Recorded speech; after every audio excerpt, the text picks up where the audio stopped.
Halo, eh, saya nggak akan ucapkan selamat siang, selamat malam, karena yang nonton itu pasti ya waktunya akan tentatif Ya, bisa malam, bisa siang, pagi.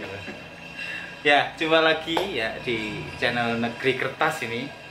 Ini kali ini saya mendatangi rumah seorang penulis yang di Jawa Timur. Walaupun ini di Jawa Tengah, tapi di Jawa Timur itu cukup banyak karyanya yang saya baca. Dan kemarin juga saya adakan event di sekolah mengundang beliau, Mas Yudi TH. Ya. Ya, seorang penulis cerpen, puisi, novel, terus belakangan ini aktif bermusikalisasi puisi. Ya. Oke, kita ngobrol-ngobrol santai, Mas. Ya. Tempat ini namanya Kamar Kata. Markas lah. Markas. Teman-teman menyebut markas. Markas. Markas. Jadi markas kan bukan hanya berisi tentang senjata-senjata, apa, tentara gitu. Ini buku, teman-teman, tempat teman-teman berkumpul. Jadi siapa saja boleh ke sini. Misalnya ngabari Bung Yudi ini di rumah.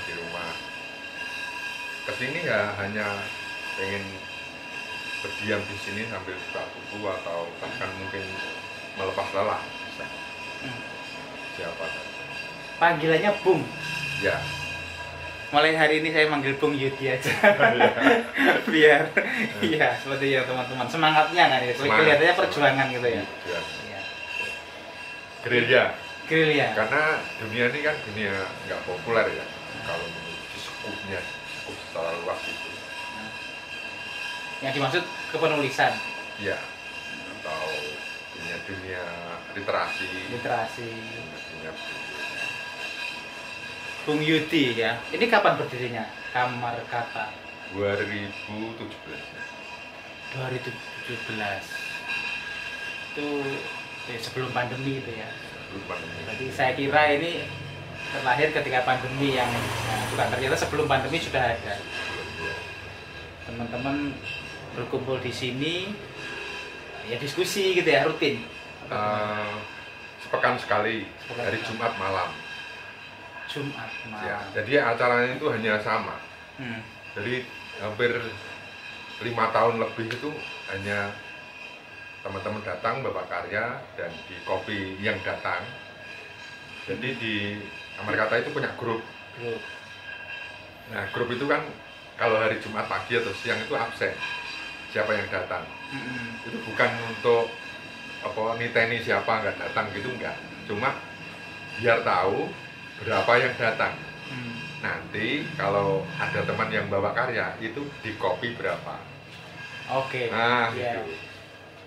Misalnya cerpen Ya. dibahas gitu ya. Ya, jadi ada misalnya A gitu, dia akan bawa, terus lihat absennya, oh 8, berarti ngopinya 8. Berapa? Yang ngopi yang punya karya. Yang punya karya. Punya karya untuk dibahas. Ya, Di apa ya, dibicarakan. dibicarakan. Karena menurut saya begini, di tulisan itu kan nggak ada yang mutlak benar gitu. Oke. Nggak ada, Ya. menurut saya nggak ada. Jadi semua boleh berkomentar. Nah, keputusan diterima atau tidak Ya. itu tergantung yang nulis. Dan makanya ketika cerpen itu digarap di depan laptop itu tetap otoritas itu penulis. Jadi oh kemarin Mas Belsi ngomong apa ya? Oh ya ini. Oh kalau bagian ini saya terima. Kata cocok. Kalau ini enggak. Jadi itu enggak apa-apa. Itu karya yang dibahas yang sudah misalkan di media Oh begitu bukan. atau masih proses ya. Proses. Bahkan kadang-kadang ya enggak belum jadi. Apa pengen tanggapan bisa. Menarik itu ya. Jadi sepekan Iya. sekali bawa. Terus kalau apakah bisa ini berawal dari belum menulis, belum menulis. Bahkan sekarang kan sudah banyak penulis lahir di Kamar Kata. Ya, Berry, Panji, Ruli, Eko, Alfian, itu dulu tidak, dalam arti tidak nulis secara fit begitu. Jadi kayak semacam ya, kawah Chandra di mukanya, digodok dulu, baru kemudian nanti matang dilempar ke media atau diterbitkan. Ya, itu ya? satu pekan ya.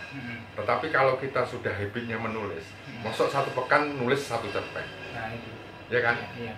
Nah makanya untuk jaga ke kamar kata itu sebenarnya nggak cukup. Jadi anggaplah kita menulis satu hari itu satu atau 2 hari satu. Gitu. Yang dibawa satu pekan kan cuma satu. Nah gitu. Jadi yang di kamar kata itu hanya sebagai proses pembelajaran kok. Bagaimana? Jadi apa yang didapat itu tergantung apa yang dibawa. Oke. Contohnya ya, cerpen tentang marginal, pengemis atau gelandangan gitu. Dan nanti poin-poinnya yang dibawa itu. Jadi pelajaran yang didapat itu tergantung apa yang dibawa. Jadi di kamar kata itu tidak bisa langsung mencakup semuanya, bisa langsung enggak. Fokus apa yang saat itu di copy tadi ya. Iya. Dan selama ini yang biasanya di komunitas-komunitas sastra gitu, termasuk di Madiun, yang dibahas itu yang sudah di titik misalkan sudah diterbitkan atau sudah dimuat media baru dibahas. Yang ini menarik nih saya. Jadi proses itu memang penting saya pikir, karena dengan metode tadi, dimana ketika proses itu masih jabang gitu, belum dimuat gitu, didiskusikan lebih matang, kemudian baru.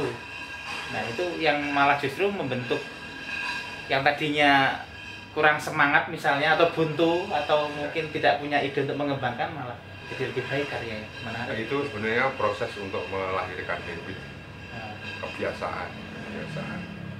Jadi karya itu juga karyanya sendiri, karena memang nanti nggarapnya sendiri. Yang komentar kan banyak, yang komentar sak-sae itu. Sak-sae, mau komentar-komentare boleh. Dan menurut saya tidak hanya latihan menulisnya sih, latihan ngomong. Ya. Dulu kan pada awal-awal datang itu kan pas gitu. Diem gitu kan? Diem, ya. pas. Gitu. Tapi masuk pas terus, iya kan? Iya. Kan kadang beli baju nggak pas juga. Iya. Latihan ngomong dan latihan menerima itu. Iya. Perbedaan juga, kritik ya. Iya. Semua. Walaupun kadang itu sakit, tapi yang lebih sakit itu apa? Kita punya karya nggak dibahas. Itu lebih sakit sebenarnya. Diam-diam aja gitu. Dicueki ya. Iya, itu lebih nyakit kan loh sebenarnya. Jadi kalau di ngomen kritik yang cukup tajam itu kan perlu mikir sebenarnya. Nah itu harusnya itu nggak banyak orang yang harusnya sampai begitu kan detail nih. Untuk nyerang agak tajam itu kan juga perlu mikir yang berat. Ya harus punya alasan-alasan atau iya. atau penguatan tentang pendapatnya itu. Itu termasuk pembelajaran juga. Kenapa saya menyerang sisi ini, karena dia kan pasti punya latar belakang. Oke, ya ini salah satu sudut ruangan kamar kata. Buku-bukunya ya juga boleh dipinjam dengan jaminan. Enggak. Hilang loh. Katanya Gus Dur tuh gini, orang yang bodoh itu orang yang minjamin buku, gitu. Lebih bodoh lagi yang mengembalikan. Nah ini nggak ada jaminan minjam di sini. Itu kan candaan ya. Candaan.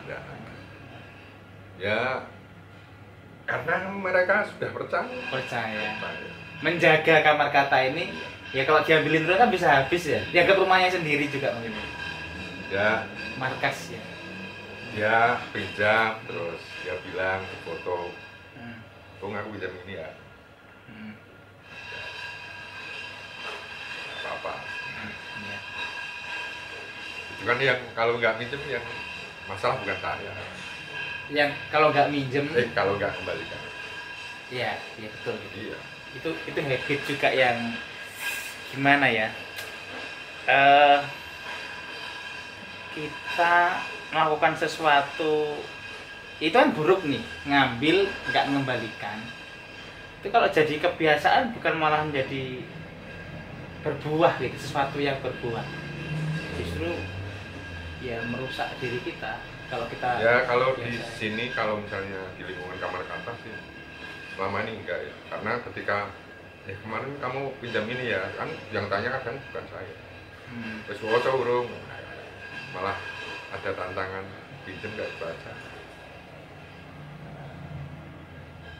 Iya toh? Iya. Oke. 2007 17. 17 Iya. 17 sudah banyak bermunculan penulis-penulis muda dari diskusi di ini. Ya Panji itu kan yang pernah menang Dikaji apa itu? novel Dewan Kesenian Jakarta. Tahun berapa? Biar Oh. pemirsa yang tahu ini ya. Yang Sang Keris judulnya. Novelnya dia. Ya. Terus Heri yang tahun kemarin. Jadi Hana. Lantaklah, ini baru terbit kan. Baru di promosi Musik. dari Banana. Novel juga itu. Novel juga. Iya. Luar biasa teman-teman. Ya. Kalau Mas Yudi lihat semenjak ada kamar kata teman-teman muda ini gimana yang dirasakan, makin terpacu untuk produktif atau wah ini biarlah yang muda-muda aja dulu, biasanya gitu atau gimana? Seneng sih ada temennya. Jadi kan yang mendirikan saya, yang mendirikan. Jadi bahwa dari otoritas saya yang pengen gitu. Saya hanya berpikir, yo siapa tahu di Karanganyar ada, atau Karanganyar sekitarnya, karena ada yang dari Klaten, dari Boyolali, dari Wonogiri ada, gitu, dari Sragen. Jadi siapa tahu ada yang benar-benar pengen gitu. Kalau benar-benar pengen ya memang latihannya itu. Contoh di kalkulasi secara kasar itu aja. 1 bulan kan 4 minggu. Ya. Iya. 1 bulan berarti punya 4 karya. Kalau 10 bulan berarti punya 40 hari. Itu kalkulasi bodoh. Iya. Maksudnya kalkulasi sederhana. Ya sudah, nanti terus apakah jadi penulis? Nah, kalau memang menulis sampai ke 40 berarti kan dia sudah mempunyai sedikit, pasti sudah biasa. Kebiasaan. Ya. Kebiasaan ya, memang seringkali komentar nulis itu susah, nulis itu ya sering males gitu. Memang karena nggak terbiasa di situ. Karena manusia itu kan tempatnya malas. Sangat malas. Ya Iya. enggak. Manusia itu ringkih sekali. Jadi harus ada tantangan. Tantangan dan lingkungan yang tepat tadi. Iya. Itu salah satu cara Bung Yudi menjaga apa itu tadi, spiritnya ya, dengan mengumpulkan teman-teman ini ya, kan. bersinergi, Bersinergi, bertemu. iya. Bertemu jenengan itu Iya, jenengan pulang ya saya bensinnya tetap kebak mana ini. Iya, sama.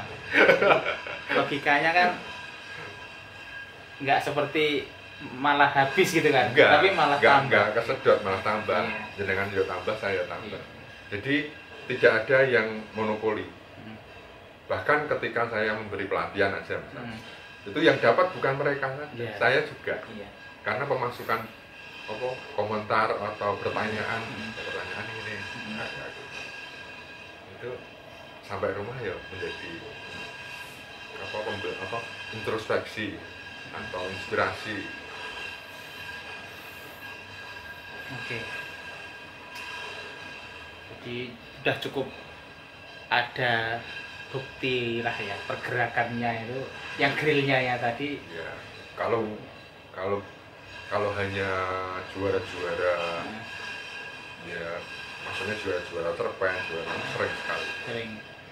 Saya aja mungkin, saya sudah data kemarin itu 52 pernah juara. Penghargaan yang didapat dari lingkaran di sini. Enggak, maksudnya saya sendiri. Oh, Mas Iya, saya sendiri. sendiri. Yang lainnya juga. Kadang-kadang ada event gitu kita ikut, yang menang itu kamar kata ada berapa. Okay. Iya.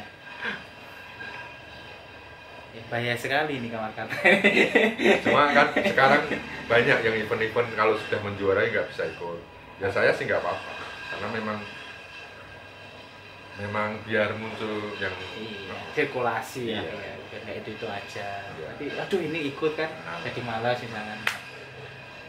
Oke, setelah itu prestasi-prestasi, kira-kira apa lagi yang mungkin ya harapan kamar kata ini, rahasianya kalau boleh di share, misalkan keinginan apa yang ada di kamar kata ini, mungkin yang belum kesampaian lah. Sebenarnya kamar kata tidak mempunyai target ya. Ya. Bahkan kalau ditanyain pengurus, nggak ada pengurus, karena menurut saya komunitas itu adalah pada saat itu, pada saat saya. Nah nanti saya yakin di antara teman-teman itu juga ada yang kepingin mempunyai komunitas atau kesatuan gitu, dan itu tidak harus mengacu ke kamar kata. Gitu. Jadi perkembangan itu tidak harus memutuskan kamar kata sebagai harus diteruskan gitu. Oke. Gitu. Terus lagi tadi Mas Phil bilang bahwa apa ya, kayak rahasianya apa? Mungkin di sini tidak ada senioritas karya. Jadi ketika datang, yang baru datang sekalipun boleh mengomentari karya saya. Nah itu akan egaliter lah ya. Iya, itu misalnya orang yang baru datang mengomentari minyak beri, kalau beri bawa, aku mengomentari pemenang dikaji, akhirnya kepercayaan diri kan muncul. Oh di sini bisa seperti itu. Dan selama ini jalan, dan akan membimbing kita untuk ya mungkin katakanlah sikap rendah hati untuk seterusnya berkarya. Iya, menarik. Oke. Sekarang cukup sering bermusikalisasi puisi dengan puisi-puisi dari karya teman-teman yang terbit di ide-ide ya? Bukan. Atau kalau gimana? Puisi, kalau sebenarnya memusikalisasi puisi itu sudah lama ya, bahkan sebelum saya menulis prosa itu. Kan saya dulu menulis puisi dulu. Nah, saya musikalisasi, nah dulu itu hanya saya simpan di laptop atau YouTube saya itu kan sebenarnya sudah lama. Cuma tidak saya isi konten kan rutin. Hanya untuk menyimpan saja, biar nggak lupa notnya, lagunya dulu. Nah, tapi begitu banyak kan, dulu saya hanya memilih puisi mana yang kira-kira menurut saya bagus, saya nikmati, musikan itu, lakukan itu saya lakukan, terus baru saya ngasih ke penulisnya, terus mereka senang. Itu dulu pengalaman. Nah, karena sekarang sudah banyak, saya atur lebih rapi lah di YouTube gitu. Dan di YouTube itu ada sekitar 180-an uploadannya, postingannya. Itu yang lagu katakanlah 150 itu buatan saya.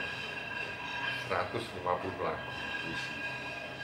Puisi itu puisi dari teman, puisi saya, puisi penyair legend misalnya kayak Wisduko, kayak Aire, itu ada, kayak Joki, ada. Jadi komposisinya buatan Bang Yud semua. Dan saya tidak memilih untuk memilih karya-karya, hanya karya-karya yang katakanlah besar itu enggak. Kalau pengen cepet viewernya kan bisa aja milih yang ya. punya Sapardi, punya Jupin, punya Khairil, tok gitu. Nggak penulis-penulis yang baru mulai gitu. Tapi saya putuskan untuk siapapun gitu. Bahkan kalau ada orang yang kan ada beberapa menghubungi Mas Yudi, saya boleh dong di musikalisasi. Ya saya mau aja. Karena seneng ya kayaknya, menyenangkan. Membahagiakan, menyenangkan orang lewat ya itu tadi musikalisasi ya.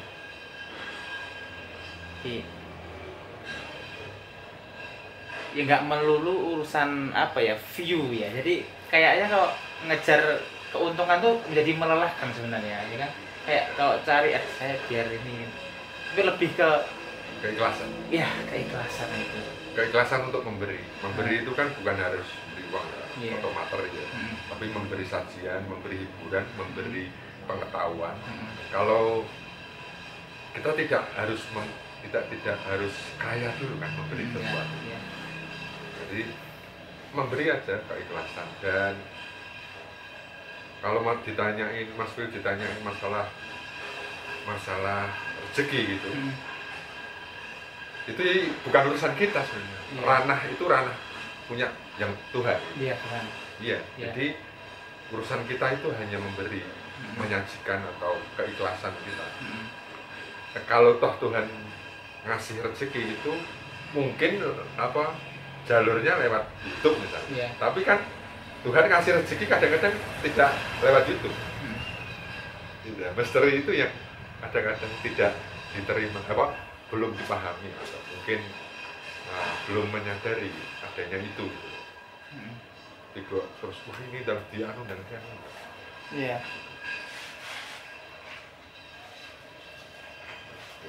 Bukan. Oke. Saya kira ada tamu. Karena ini markas yang cukup padat mobilitasnya kan. Oke, lanjut. Ya, saya sepakat dengan konsep rezeki nggak harus berupa uang lagi. Jadi banyak sekali misteri yang Tuhan tuh hadirkan, karena dunia ini ajaib sebenarnya. Jadi saya tadi datang ke sini pun tidak kontak untuk bikin konten itu enggak. Tapi ternyata sampai di sini Mas Yudi bilang ya kalau bisa ya nggak cuma datang bertamu, tapi ya bikin dia. Kebetulan saya juga pengen itu tadi bikin video ini, jadi nanti bisa. Saya bilang begitu karena jenengan, latar belakang jenengan gitu. Kalau maksudnya kemungkinan untuk itu. Terus ada juga sarana, Mas Phil juga punya sarana untuk men-share itu gitu. Kalau ada tamu yang kok saya kosong masih belum tahu karakter apa latar belakangnya, ya saya nggak bilang itu. Iya. Itu kan kayak pas. Ya, saat ini lagi mengerjakan apa? Tulisannya ini? Mungkin nyiapkan novel atau? Ya, novel. Puisi juga. Karena ini ada, ya siapa tahu. Ini kan ada DKJ. Iya. DKJ kapan? Saya kurang begitu mengikuti. Saya malah belum buka. Oke. Tapi ada. Pembukaan. Biasanya manuskrip ya yang diminta itu ya. Kalau buku puisi yang udah jadi malah enggak. Yang HPI ya ada. HPI tinggal pengumuman. Oke, HPI ya. Jadi udah ikut juga itu. Iya, yang buku itu ya, yang Ubud itu ya, yang store buku biasanya. Ubud itu karya. Bukan manuskrip kan? Kalau Ubud itu karya juga, belum buku. Manuskrip juga? Iya. Saya belum pernah ikut ya. Ya, oke. Menulis tadi bilang novel terus puisi. Berarti dalam berkarya Mas Yudi ini begitu ada ide langsung tuangkan, nggak harus yang fokus novel terus gitu ya. Kan teman-teman tuh kebanyakan ini, walaupun saya juga punya cara sendiri, tapi saya ingin tahu caranya Mas Yudi dalam berkarya tuh bisa mengerjakan beberapa buku sekaligus gitu. Bisa. Bukan buku ya, berkarya misalnya novel, cerpen, puisi gitu, saya berbarengan. Kalau ibaratnya di laptop itu kan ada jendela-jendela, bisa buka ini. Kalau merasa katakanlah bosen atau jenuh, itu puisi gitu. Tapi yo tidak cepat karena apalagi puisi. Karena agak lama memang puisi. Maksudnya kan bidangnya itu bisa beralih. Tapi secara kalau novel itu kan lama ya, nafas panjang dalam arti halamannya juga panjang dan sebagainya. Dia biasanya punya rencana atau planning apa gitu. Terus kalau misalnya novelnya juga pakai riset kan juga. Jadi memang menurut saya bisa dikerjakan. Kalau cerpen kan bisa katakanlah sekali duduk ya. Untuk yang belum direvisi ya, diedit gitu. Untuk menjadikan itu kan cepat. Tapi kalau novel kan enggak. Harus makanya bisa detail terus nanti pindah. Makanya saya buku bisa kadang keluar beberapa sekaligus. Iya. Kumpulan puisi, novel, kumpulan cerpen. Itu salah satu yang sering kali teman-teman tuh buntu biasanya. Maksud jadi begitu nulis novel ya kan, ya sudah karena setelah buntu biasanya mandek dan malas gitu. Ternyata kan bisa untuk nulis yang lain. Karena ketika habit menulis tadi itu tidak mandek, pengalihan tadi itu justru menjaga spiritnya biar tetap terus menulis. Itulah yang penting. Sekali mandek karena novelnya tadi belum riset misalnya atau nunggu ide inspirasi, ya itu bahaya sekali ya kan. Ya mungkin bisa lama juga. Bisa lama. Dan punya hobi yang baru nanti tahu-tahu kan. Sudah nggak nulis lagi gitu. Iya itu. Oke.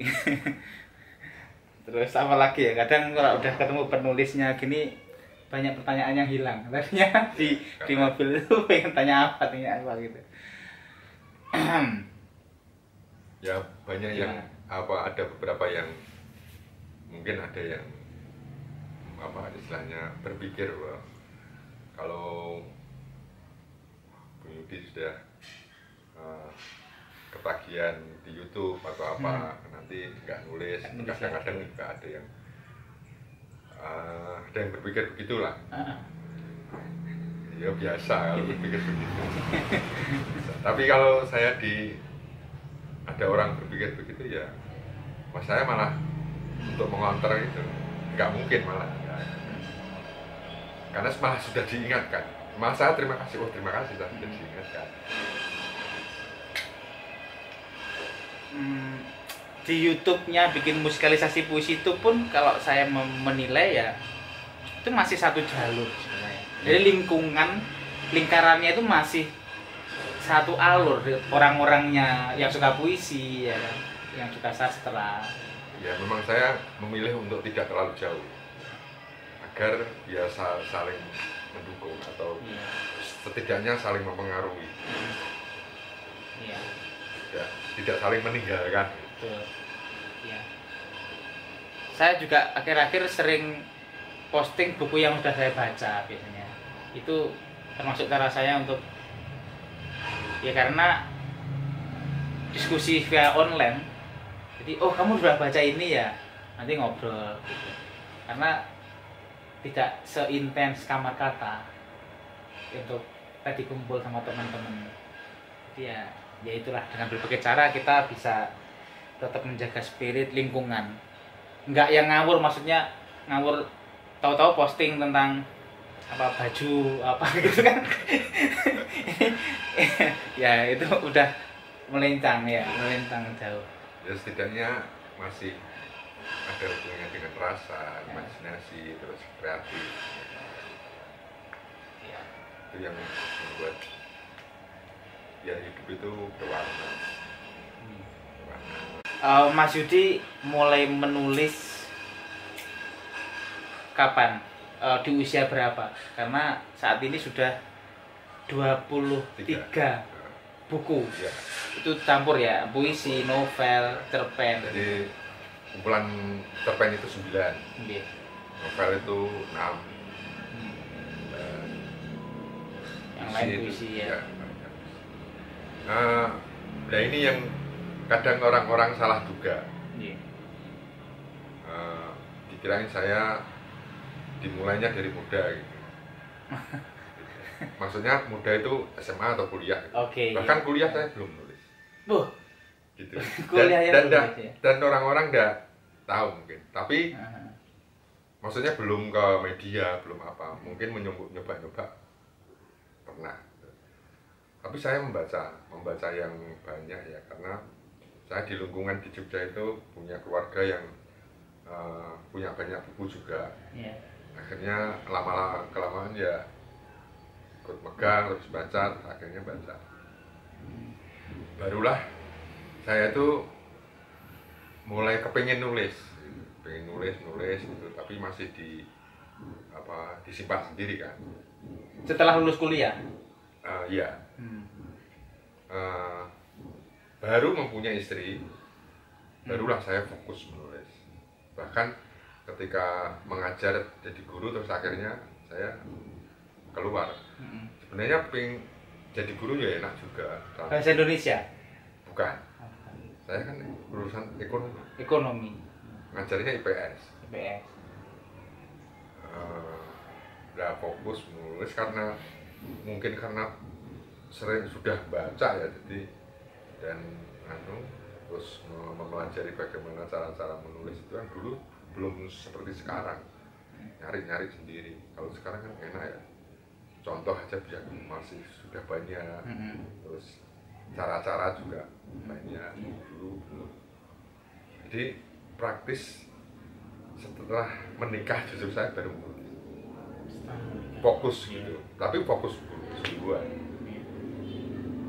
langsung kayak sprint gitu sampai sekarang. Tapi meskipun nikah, tapi kan sudah lama juga. Apanya yang udah lama? Maksudnya nulisnya. Jadi menikah itu kan tahun 98. 98. Iya. Krisis itu. Iya, tahun obong-obongan Solo itu. Iya. Katakanlah 2000 lah. Tahun 2000 baru nulis. Berarti sudah berapa? 20 tahun. 23 tahun. Artinya tidak dari muda. Tapi sudah membaca, jadi numpuk mungkin, kepinginnya. Waktu itu udah pengen nulis atau apa istilahnya? Kok ada terus teman-teman yang masih minder dengan karyanya, belum pede atau gimana kok? Dulu saya nggak berpikir begitu. Memang belum ada niat nulis gitu. Belum ada momentumnya mungkin. Iya, momentum. Tapi begitu mulai langsung start. Serius nulis, iya. Terus sampai sekarang. Iya. Buat teman-teman yang ya tadi merasa telat menulis, ini salah satu inspirasinya. Iya, bahkan ada juga yang beberapa orang yang di Jakarta itu bahkan menghubungi saya dan pengen belajar menulis. Dia usianya lebih tua dari saya. Dia memikirnya kalau misalnya saya nanti pensiun dan saya nggak ngapa-ngapain, bingung saya. Akhirnya pengen belajar nulis, akhirnya belajar nulis. Dan tulisan dia itu 2 terakhir yang dimuat itu di Kompas dan di Jawa Pos. Cerpen. Iya.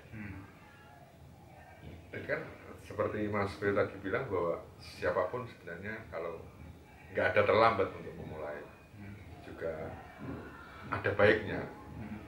Jadi nggak ada terlambat untuk memulai. Ya. Tapi kalau misalnya memungkinkan memulai lebih awal, ya ayo. Iya. Seperti teman-teman Kamar Kata itu kan masih muda-muda semua. Ini nggak kerasa sudah berapa? 40 menitan kita ngobrol tentang Kamar Kata, tentang perjalanan kepenulisannya Mas Yudi TH. Terima kasih sekali sudah berkenan. Mungkin ada sesuatu ataupun hal yang disampaikan ke teman-teman biar tetap semangat berkarya. Yang seperti yang saya bilang tadi bahwa tidak ada kata terlambat untuk memulai sesuatu yang kita merasa cintai, yang sukai. Karena apa? Kenapa saya bilang kita cintai atau kita sukai? Karena kita kalau melakukan sesuatu dengan senang, seberat apapun, setajam apapun rintangan itu, nggak akan dirasain. Itu senjata paling ampuh. Jadi kalau kita benar-benar suka itu, ayo. Nah, masalah hasil bukan urusan kita. Ya. Nah itu terus juga yang saya bicarakan, yang kita suka itu mungkin tidak hanya menulis gitu, semuanya, misalnya entah seni apa dan sebagainya, termasuk yang tadi Mas Fir katakan tentang saya terjun ke YouTube. Yeah. Ya, saya memandang semua seni itu levelnya sama, asal dikerjakan dengan ketulusan, keikhlasan, kesenangan. Ya, siapa tahu teman-teman yang mendengarkan ini kan bisa sesekali berkunjung ke channel saya. Oh iya, channelnya apa Mas? Yudi TH. Yudi TH. Iya. Itu aja? Iya. Oke. Yudi TH. Lagu-lagu puisi. Iya. Lagu-lagu puisi. Caranya kalau teman-teman pengen puisinya di musikalisasi, tinggal menghubungi saya. Bisa komen gitu. Bisa komen, bisa lalu nanti kirimnya bisa terjadi di situ. Oke. Nanti akan saya lakukan. Nah, ya. Mungkin agak sabar kalau Andrea banyak. Iya. Iya. Oke, sangat inspirasi sekali, menginspirasi sekali. Jadi lakukan dengan bahagia, cinta, ikhlas. Nanti akan menghasilkan sesuatu yang kita nggak tahu. Banyak keajaiban yang diberikan Tuhan yang tidak terduga dari situ. Ya. Terima kasih, Mas. Oke.